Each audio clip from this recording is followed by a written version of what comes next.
thank you to all senators for their comments, but in particular for their broad support, I think, for this legislation.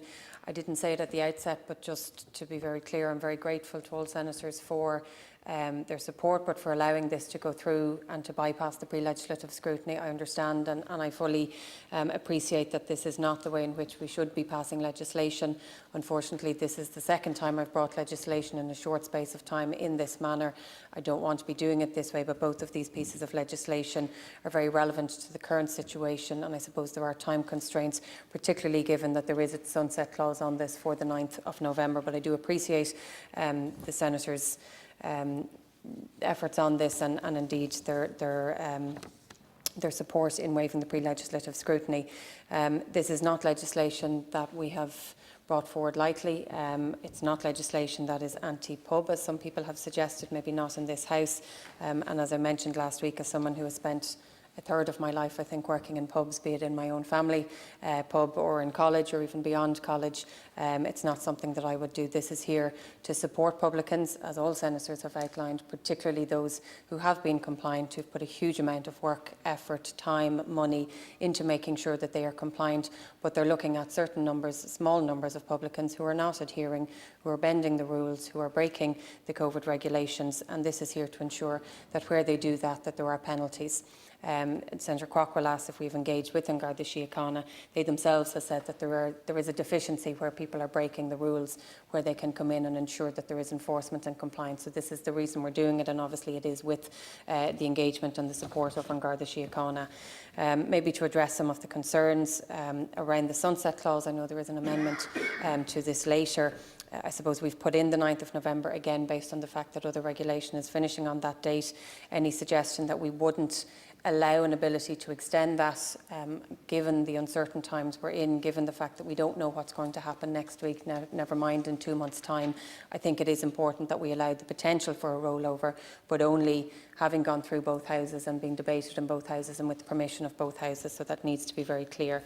There is concerns and maybe questions around the fact that you have some instruments that are guidelines, some are law, some are penal, some are not penal. I understand that that can be confusing for people, but there is a very clear outline in the statutory instruments as to what's penal, what's not. I do again understand some measures that were guidelines have now become penal, and in particular Senator Batchick had mentioned the provision of penal measures for face coverings in public transport and shops. That hadn't been the case, but unfortunately, while we saw a lot of people were wearing face coverings when asked to, a lot of people weren't, and when introducing the penal measures, we've actually seen compliance shoot up to somewhere in the 90s, close to 100%. So there are penal provisions for a reason. It's not because we're trying to catch people out, but we do see that where those measures are brought into place, compliance does increase. It was mentioned as well that we've seen in the last week some of the non-compliance within our pubs has gone down, and maybe that's because we have been debating this very publicly and publicans know that these measures are potentially coming in as well.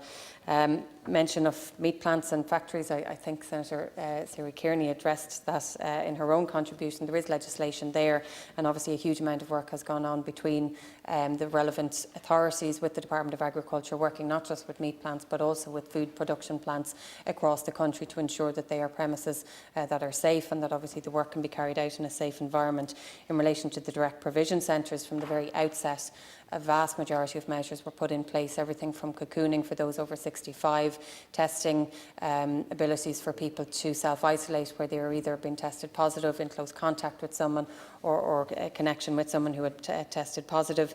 As of this Saturday, and I'm informed by the HSE, in direct provision centres, you'll have 7,500 people, those in the centres, but also the staff will be tested initially and then tested again in 2 weeks' time to ensure that we are working with them and protecting them in as much as possible. Senator Keoghan mentioned around entering the home. Again, to give absolute clarity and assurances, there is absolutely nothing in this that would provide for or allow a member from Garda Síochána to enter somebody's home. It is always the case where they are invited in or admitted into a home, then they can certainly, or where there is a search warrant or an arrest warrant, but that's not been addressed in this. The article that you refer to, I'm not aware of, so I don't know at what stage of the pandemic that was at, what was used in terms of to convict them, but I will certainly look into that and see. The sunset clause was mentioned. If I could join Senator Flynn in acknowledging and recognising World Suicide Prevention Day. It's a very important day, and I'm glad that you mentioned it. There should be no impact of this legislation on anybody in a discriminative way. Everybody is going to be and should be treated the same, whether that's going into a pub, whether that's booking a table with 6 people, whether that's member from Garda Síochána coming into a pub and engaging with citizens. Everybody should be and will be afforded the same treatment.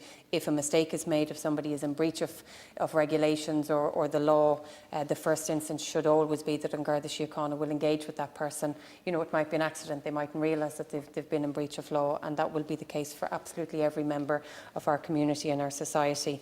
Where there are 10 people perhaps living in a home, or where you have a large family, or where you have people living over a pub, once it is a family unit, that number is allowed. But obviously what we're asking people and encouraging people, while it's not a penal provision, is outside of that number of the people living in the house, that you have no more than 6 from 3 other households within your home, and obviously no more than 15 outside.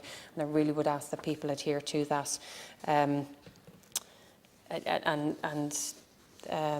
Wet pubs, I'm afraid I don't know who came up with that term, but I agree maybe it's not the best term to be used. But just to again thank senators for their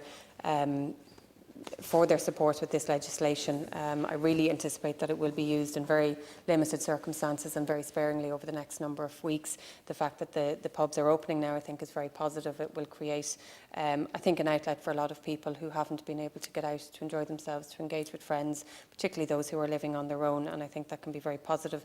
But we have to remind ourselves that we are still in the middle of a pandemic, so we do need to make sure there are rules, there are regulations, that those who breach it, that there is a mechanism by which they can be held accountable, and I think this legislation will help us to do that.